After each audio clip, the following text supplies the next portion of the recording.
दोस्तों, एक तरफ तो कोरोना जैसी महामारी ने पूरे देश में अफरा तफरी मचा दी है। पूरी दुनिया में लाखों लोगों की जानें गई और इसी बीच हमारे भारतीय सिनेमा जगत के दिग्गज कलाकार इरफान खान हमारे बीच नहीं रहे। 2 साल पहले कैंसर से पीड़ित होने की वजह से विदेश के एक हॉस्पिटल में एडमिट थे।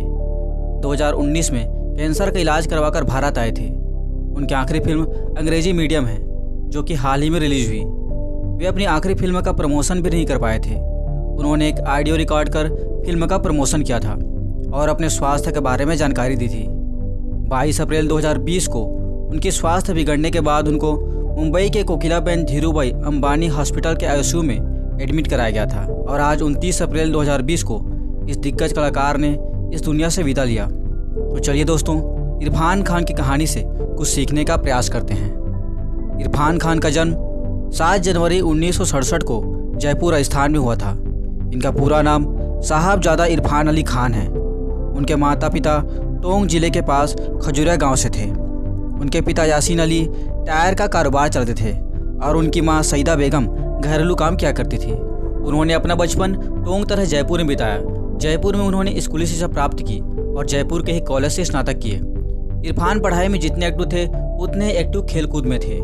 इरफान और उनके सबसे अच्छे दोस्त सतीश शर्मा क्रिकेट में अच्छे थे तथा बाद में उन्हें सीके नायडू क्रिकेट टूर्नामेंट के लिए चुना गया था, लेकिन पैसों के अभाव के कारण वे टूर्नामेंट में भाग लेने के लिए पहुंच नहीं सके। बचपन से ही फिल्में देखने का शौक था, लेकिन पैसों की कमी के कारण बड़ी मुश्किल से फिल्में देखने जा पाते थे। अभिनेता दिलीप कुमार को देखने के बाद सोच ली थी कि आगे एक्टर ही बनना है, लेकिन परिवार के सपने कुछ और थे। छोटे परिवार के छोटे सपने। एक तो दिखने में भी खास नहीं थे इरफान और ना ही कदकाठी थी, और उस जमाने में तो गोरे और लंबे लोगों को फिल्मों में लिया जाता था। लुक्स के बेसिस पर लोगों को काम मिलता था और इरफान एक अनअट्रैक्टिव चाइल्ड थे।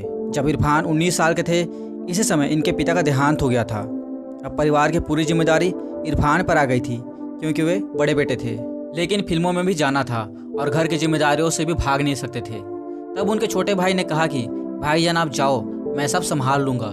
माँ से कहा कि ट्रेनिंग करने जा रहा हूँ दिल्ली, और निकल गए दिल्ली NSD। जब इरफान खान NSD में थे तब इनकी मुलाकात कुछ लोगों से हुई जो ताउम्र इनके साथ रहे।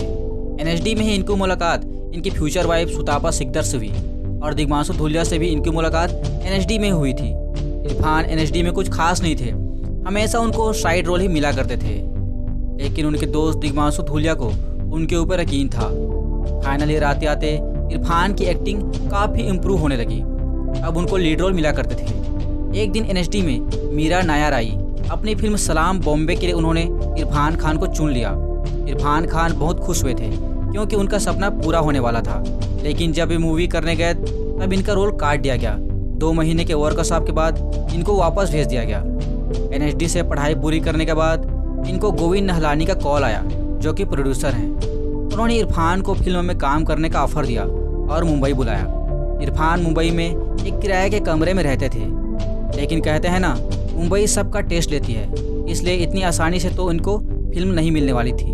हर सुबह ऑडिशन के लिए जाते थे और रिजेक्ट होकर आते थे। कई बार डायरेक्टर्स उनको मिलने बुलाते। जब इरफान मिलने जाते तो डायरेक्टर्स को याद रहता नहीं था कि उन्होंने किसी को मिलने बुलाया है। अब मुंबई जैसे शहर में सर्वाइव करना था, इसलिए इरफान टीवी धारावाहिकों में काम करने लगे। चंद्रकांता, चाणक्य, भारत की खोज जैसे टीवी धारावाहिकों में इन्होंने काम किया है, लेकिन इनका मन कभी भी टीवी धारावाहिकों में नहीं लगा, क्योंकि इनको तो फिल्मों में जाना था। धारावाहिकों में काम करने के दौरान इन्होंने कुछ फिल्मों में काम किया, लेकिन इन फिल्मों से इरफान को कभी पहचान नहीं मिली। 2001 में आई हॉलीवुड फिल्म द वॉरियर में इन्होंने बेहतरीन अभिनय किया था, फिर भी बॉलीवुड में काम नहीं मिल रहा था। वे सब कुछ छोड़कर घर जा रहे थे। तब उनके दोस्त दिग्मांशु धूलिया ने उनको रोका और कहा, इतनी जल्दी मत जाओ, एक नेशनल अवार्ड लेकर जाना। इसके बाद दिग्मांशु ने इरफान को लेकर एक फिल्म बनाई हासिल, जिसके लिए इरफान को बेस्ट विलन का फिल्म फेयर अवार्ड मिला था। इसके बाद इनकी फिल्में आई मकबूल, लाइफ इन मेट्रो, जिसकी बदौलत इरफान बॉलीवुड में जाने माने नाम बन चुके थे। इन सब के बाद एक ऐसी मूवी आई जिसने इरफान का करियर बदल दिया। ये फिल्म थी पान सिंह तोमर, जिसको दिग्मांशु धूलिया ने डायरेक्ट किया था। इस फिल्म की स्क्रिप्ट 8 साल में कंप्लीट हुई थी, क्योंकि पान सिंह तोमर की जानकारी इंटरनेट पर उपलब्ध नहीं थी। इस फिल्म से इरफान को नेशनल अवार्ड मिला। इस फिल्म के बाद जितने भी फिल्में इन्होंने किए, सब में इनको लीड रोल मिला था। 2015 में आई इनकी हॉलीवुड फिल्म जुरासिक वर्ल्ड ने 20,000 करोड़ का बिजनेस किया था। एक इंटरव्यू में इन्होंने बताया था कि जब जुरासिक पार्क फिल्म आई थी तब फिल्म देखने के पैसे नहीं थे इनके पास और फिल्म जुरासिक वर्ल्ड में इनको पार्क के ओनर का रोल मिला। 2017 में आई फिल्म हिंदी मीडियम के लिए इनको बेस्ट एक्टर का फिल्म फेयर अवार्ड मिला था। इस फिल्म ने 100 करोड़ से भी ज़्यादा का बिजनेस किया था। अब तक इनको कई सारे नेशनल और फिल्म फेयर अवार्ड मिल चुके हैं। 2018 में अचानक इनकी तबीयत बिगड़ी। एक इंटरव्यू में इन्होंने बताया कि इनको कैंसर है। 1 साल बाद रिकवर होकर ब्रिटेन से आए और फिल्म इंग्लिश मीडियम की शूटिंग पूरी किए। अचानक 22 अप्रैल 2020 को इनकी तबीयत बिगड़ी और 29 अप्रैल को इस सितारे ने दुनिया से विदा लिया।